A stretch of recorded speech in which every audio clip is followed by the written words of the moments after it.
محترم دوستو بزرگوں، آج کے درس میں قرآن مجید فرقان حمید کی جس آیہ مبارکہ کا شان نزول بتا رہا ہوں، بڑی ہی غور طلب بات ہے، اور اگر آپ چاہتے ہیں کہ دین اسلام کا نچوڑ آپ کو مل جائے تو آج کے درس میں انشاءاللہ آپ کو وہ حاصل ہو جائے گا۔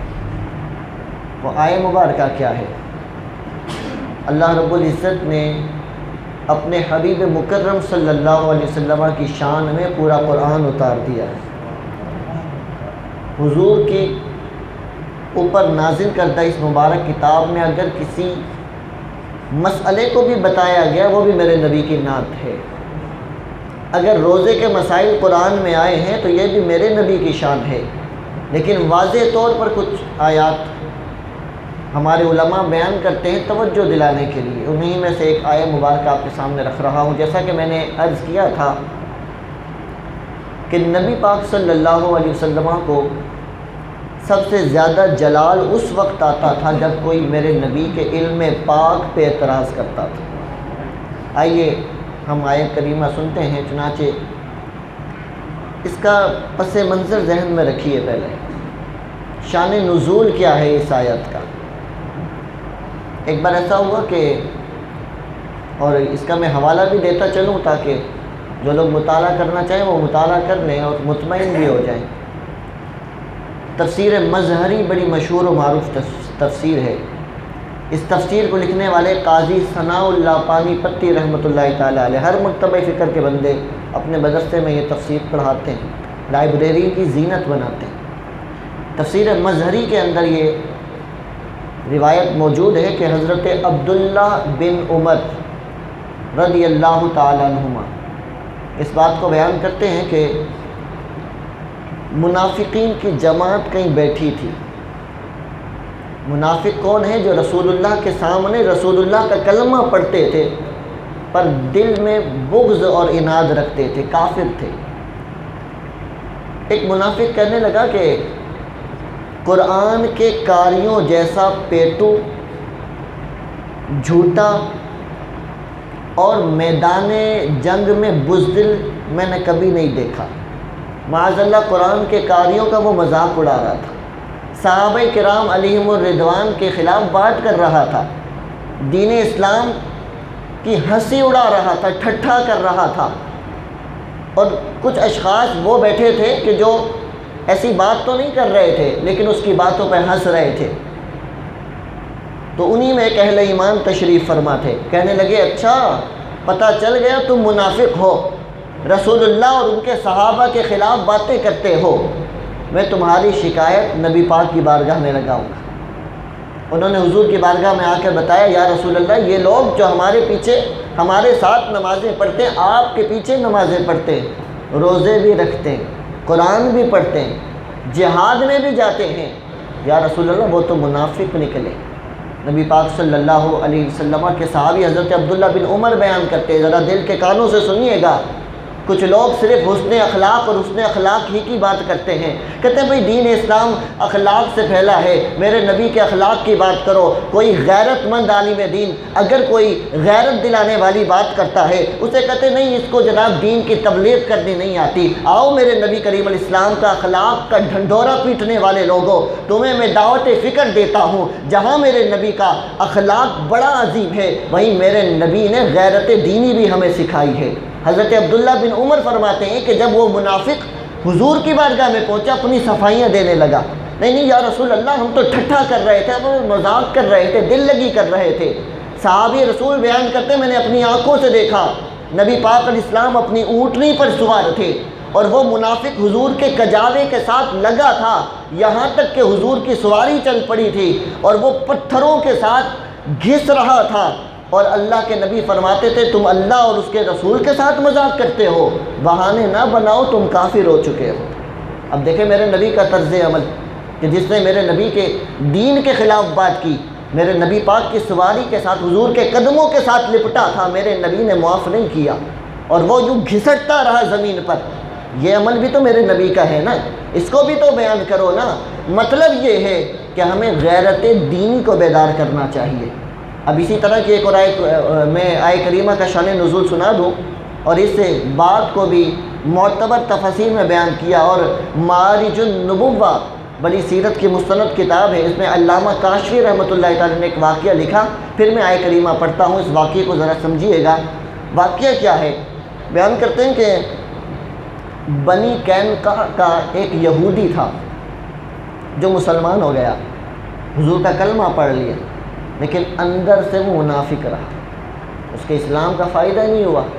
اب وہ نبی پاک صلی اللہ علیہ وسلم کے علم پاک پہ اعتراض کرنے لگا، کہتے ہیں کہ دیکھو محمد صلی اللہ علیہ وسلم یہ دعویٰ کرتے ہیں کہ وہ غیب کا علم رکھتے ہیں، آسمان کی باتیں جانتے ہیں، اور یہ کہاں بات ہوئی؟ پورے بات کو سمجھیے گا۔ ایک صحابی رسول تھے حضرت عمارہ بن خرام رضی اللہ تعالیٰ عنہ، اور وہ میرے نبی کی بارگاہ میں اس وقت بیٹھے تھے، اور وہ جو منافق تھا اس کا نام تھا زید بن سلط، وہ عمارہ بن خرام رضی اللہ تعالیٰ کے گھر میں بیٹھا تھا۔ یعنی بات سمجھ گئے ہوں گے کہ حضرت عمارہ خود حضور کی بارگاہ میں تھے، اور وہ زید بن سلط اس صحابی کے گھر میں بیٹھا تھا، اور اس کے گھر والوں کے ساتھ میں اس نے یہ بات کی، کہنے لگا محمد صلی اللہ علیہ وآلہ وسلم آسمان کی خبریں دیتے ہیں، کہتے ہیں مجھے رب نے آسمانی علم عطا کیا، اپنی اونٹنی گم گئی، اپنی اونٹنی کا تو پتہ نہیں، غیب کی دعوے کرتے ہیں معاذ اللہ۔ یہ جب بات کرنے لگے نا تو اس غیب دان نبی نے وہی مسجد نبوی میں بیٹھے بیٹھے اس بات کو جان لیا۔ نبی پاک علیہ السلام نے فرمایا اے زید، اے عمارہ بن خرام، اب یہ بھی ایک شخص نے یہ بات کی ہے کہ محمد صلی اللہ علیہ وسلم دعویٰ کرتے میں غیب کا علم رکھتا ہوں، پر اپنی اونٹنی گم گئی، انہیں خبر ہی نہیں۔ نبی پاک علیہ السلام جلال میں آ گئے، فرمایا سنو، میں جو دعویٰ کرتا ہوں اپنی طرف سے نہیں کرتا، مجھے میرے رب نے علم عطا فرمایا ہے۔ جاؤ جا کر فلاں جنگل میں دیکھو، فلاں جنگل کے اندر میری اونٹنی کی مہار، میری اونٹنی کی نکیل ایک درخت کے ساتھ اڑ گئی ہے۔ میرے نبی کے صحابہ دوڑتے ہوئے پہنچے، جیسے میرے نبی نے منظر بتایا تھا وہی منظر سامنے نظر آ رہا تھا۔ اس اونٹنی کی مہار، اس کی نکیل درخت کے ساتھ اڑی تھی، وہ حضور پرنور علیہ السلام کی بارگاہ میں لائی گئی۔ اچھا، اب یہ صحابی رسول جب اپنے گھر میں گئے، پہنچے، ان کے گھر والوں نے بتایا کہ وہ زید بن سلط، وہ لمبی داڑھی والا، وہ پانچوں نمازیں پڑھنے والا، وہ دین کی باتیں کرنے والا ہمارے گھر میں آ کے یہ بکواس کر کے گیا۔ جب انہوں نے یہ بات سنی تو روایت میں آیا کہ وہ عمارہ بن خرام صحابی رسول تھے، ان کی غیرت ایمانی دیکھیے، ان کا محبت رسول دیکھیے۔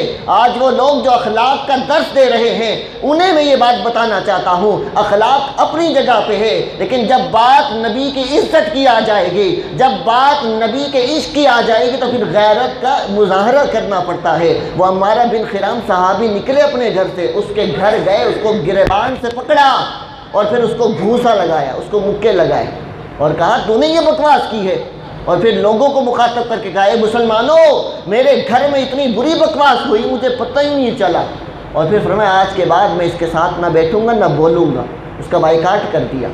میرے دوستوں، میرے بزرگوں، اسی پر قرآن کی آیت نازل ہو گئی، اور وہ قرآن کی آیت کیا تھی کہ یہ منافق کہتے ہیں انما کنا نخوض ونلعب، جب پوچھا جائے کہ تم یوں بکواس کرتے ہو نبی کے علم پر، وہ کہتے ہیں ہم تو مذاق کر رہے تھے، ہم تو ہنسی کر رہے تھے۔ اللہ تعالیٰ فرماتا ہے قل اباللہ وآیاتہ ورسولہ کنتم تستہزئون، اے نبی تم فرما دو کیا اللہ کے ساتھ مذاق کرتے ہو؟ کیا اللہ کی آیتوں کا مذاق اڑاتے ہو؟ کیا اللہ کے رسول کے ساتھ مذاق کرتے ہو؟ لا تعتذروا، بہانے بازی مت کرو، قد کفرتم بعد ایمانکم، تمہارے ایمان کے بعد تم اب کافر ہو چکے ہو۔ اب یہ قرآن کا فتویٰ ہے، کوئی اس فتوے کو چیلنج کر سکتا ہے؟ کوئی مسلمان نہیں اس فتوے کو چیلنج کر سکتا۔ اللہ فرماتا ہے کہ تم جتنے مرضی ایمان لانے کا دعوے دار ہو لیکن تمہارا ایمان معتبر نہیں ہے۔ کیوں بھائی؟ کیونکہ ایمان بیج ہے اور اعمال درخت ہے۔ بیج ہے تو درخت قائم ہے، بیج ہے تو تنے قائم ہیں، بیج ہے تو پتے قائم ہیں، بیج ہے تو پھل قائم ہے۔ اگر بیج ہی نہیں تو درخت کہاں سے آئے گا؟ تنے کہاں سے آئیں گے؟ پتے کہاں سے آئیں گے؟ اسی طرح ایمان بیج ہے اور اعمال پھل ہیں۔ اگر کسی کا ایمان قائم ہے تو اعمال قائم ہے، ایمان ختم تو اعمال بھی ختم ہو گئے۔ اب ایمان کیا ہے؟ تصدیق بما جاء به النبی صلی اللہ علیہ وسلم، ایمان اس چیز کی تصدیق کرنے کا نام ہے جو میرے حضور نے بیان فرما دیا۔ اعلیٰ حضرت امام اہل سنت امام احمد رضا بریلوی رحمۃ اللہ تعالیٰ علیہ نے کیا خوب کہا، انہیں جانا انہیں مانا نہ رکھا غیر سے کام، انہیں جانا انہیں مانا نہ رکھا غیر سے کام، للہ الحمد میں دنیا سے مسلمان گیا۔ ہمیں تو بس نبی نے فرما دیا کہ میں مصلی پہ کھڑا تھا، میں نے جنت کو دیکھا، ہم نے کہا یا رسول اللہ ماننے والے ہیں۔ حضور نے فرمایا میں نے اپنی جگہ سے حوض کوثر کو دیکھ لیا، ہم نے کہا یا رسول اللہ ماننے والے ہیں۔ میرے نبی پاک نے فرمایا میں معراج کی رات گیا، جنت کو بھی دیکھا دوزخ کو بھی دیکھا، ہم نے کہا یا رسول اللہ ماننے والے ہیں۔ حضور نے فرمایا میں اپنی آنکھوں سے رب کا دیدار کر کے آ رہا ہوں، ہم نے کہا ماننے والے ہیں۔ اللہ اکبر، یا رسول اللہ، یا رسول اللہ، میرے محترم دوستو، اسی بات پر میں اپنی گفتگو ختم کر رہا ہوں کہ نبی پاک علیہ السلام نے فرمایا لا یؤمن احدکم حتی اکون احب الیہ من والدہ وولدہ والناس اجمعین۔ آج آپ کے والد پہ کوئی انگلی اٹھائے، ساری زندگی آپ برادری والوں سے بائیکاٹ کر دو گے، اس کا منہ نہیں دیکھو گے، بھئی میرے والد کے خلاف اس نے بکواس کی ہے۔ اللہ کے نبی فرماتے تم میں سے کوئی مومن ہی نہیں ہو سکتا جب تک اپنے والد، اپنی جان، اپنی اولاد سے بڑھ کر مجھے رسول اللہ سے پیار نہ کرے، مجھ سے محبت نہ کرے۔ تو کیا رسول اللہ کا کلمہ پڑھنے والا ایسا ہے کہ جو ہلکے پیٹ سے حضور کی بات سن لے؟ ایک بزرگ فرماتے ہیں کہ کوئی بندہ، بڑی توجہ سے سننے والی بات ہے، کہ کوئی بندہ 10,000 مرتبہ روز درود پڑھتا ہو، 10,000 تھوڑا نہیں ہے، کوئی پڑھنے والا ہو نا، پتہ چلے کتنا وقت لگتا ہے، اللہ جس کے لیے چاہے آسان کر دے۔ فرمائے کوئی بندہ 10,000 مرتبہ، یہ سمجھانے کے لیے مطلب کثرت مراد ہے، کوئی بندہ تسبیح لے کے بیٹھے درود پڑھتا رہے، بڑا عاشق رسول بنائے، لیکن رسول اللہ کے خلاف ہلکے پیٹ سے، ٹھنڈے پیٹ سے بات سن لے، اس کے 10,000 درود اس کے منہ پہ مار دیا جائے گا، کیونکہ اس کے اندر غیرت نہیں ہے۔ رسول اللہ کے علم غیب پہ کوئی بکواس کرے کہ نبی کو کوئی پتہ نہیں ہے، جی نبی ہماری طرح کہ تم کیا جناب اس طرح کی بات کرتے ہو، یاد رکھو یہی منافقین کا طرز عمل تھا۔ وہ میرے نبی کے علم پاک پہ اعتراض کرتے، جب پکڑے جاتے کہتے ہم تو مذاق کر رہے تھے۔ اللہ نے فرمایا بہانے بازی مت کرو، تم کافر ہو چکے ہو۔ تو اللہ تبارک و تعالی نے ہمیں جو پیغام قرآن میں دیا وہ یہ کہ عمل تمہارا تبھی معتبر ہوگا جب سینے میں رسول اللہ کی محبت ہوگی۔ ہم تو بس حضور کی شان بیان کرنا جانتے ہیں اور اسی پر قائم رہیے گا۔ یہ فتنوں کا دور چل رہا ہے، ادھر ادھر سے کسی کی نہ سنیں، بس جہاں پر شان مصطفیٰ کی بات آئے وہاں ڈٹ جائیں کہ بس میں تو ماننے والا ہوں، میں رسول اللہ کو مانتا ہوں، کیونکہ رسول اللہ کو پہچاننے کا نام ایمان نہیں۔ ابو جہل نبی کو جانتا تھا، ابو جہل نبی کو پہچانتا بھی تھا لیکن مانتا نہیں تھا۔ ایمان نبی کو پہچاننے کا نام نہیں، ایمان نبی کو ماننے کا نام ہے۔ اور ایمان کب ہے؟ اپنی عقل کو قربان کر دے رسول اللہ کی بارگاہ میں، عقل کے اوپر نہیں تولنا۔ بہت سارے ایسے ہمیں احکام اللہ نے بیان کیے، اگر ہم عقل کو پہلے رکھیں نا تو ایمان کا تو دوسرا نمبر آ جائے گا۔ اللہ نے عقل کا دوسرا نمبر رکھا، ایمان کا پہلا نمبر رکھا کہ فرمان خدا خود دلیل ہے، فرمان رسول خود دلیل ہے۔ اللہ تعالی ہم سب کو حضور کی محبت میں جینا مرنا نصیب فرمائے۔ تو میں نے جو عقیدہ اہل سنت بیان کیا پچھلے درسوں میں بھی کہ حضور پاک صلی اللہ علیہ وسلم رب کی عطا سے غیب کا علم جانتے تھے، اور کتنا جانتے تھے رب نے عطا فرما دیا۔ آخری جملہ پڑھ کے دعا کر رہا ہوں، حضور نے فرمایا میں جب معراج کی رات گیا نا، اللہ تعالیٰ نے مجھ سے پوچھا، فرمایا اے میرے محمد بتاؤ فرشتے کس بات میں ایک دوسرے سے بحث کر رہے تھے، کس بات میں فرشتے ایک دوسرے سے بحث کر رہے تھے؟ میں نے کہا یا اللہ میں نہیں جانتا۔ تو اللہ نے اپنا دست قدرت میرے دونوں کاندھوں کے درمیان رکھ دیا۔ حضور نے فرمایا میری پیٹھ پہ دونوں شانوں کے درمیان اللہ نے اپنا دست مبارک رکھا، تو میں نے اس کی ٹھنڈک اپنے سینے میں محفوظ کی۔ اب جملہ کیا ہے؟ فَعَلِمْتُ مَا فِي السَّمَاءِ وَالْأَرْضِ، جو کچھ زمینوں میں تھا آسمانوں میں تھا سب کچھ میں نے جان لیا، سب کا علم مجھے آ گیا، پیچھے بات کیا رہ گئی؟ اس لیے ہمارا عقیدہ یہ ہے کہ اللہ کی عطا سے ہر شے کا میرے نبی کو علم ہے۔ سب سے بڑا غیب تو اللہ کی ذات ہے، جو اللہ کو دیکھ کر آ گیا، پیچھے بات کون سی رہ گئی ہے؟ اور کوئی غیب کیا تم سے نہاں ہو بھلا، جب نا خدا ہی چھپا، تم پہ کروڑوں درود۔ اللہ تعالی محبت رسول نصیب فرمائے، آمین۔ وآخر دعوانا الحمدللہ رب العالمین۔ یا رسول اللہ، یا رسول اللہ، یا رسول رسول نعرہ اللہ حیدری یا علی ماشاء اللہ.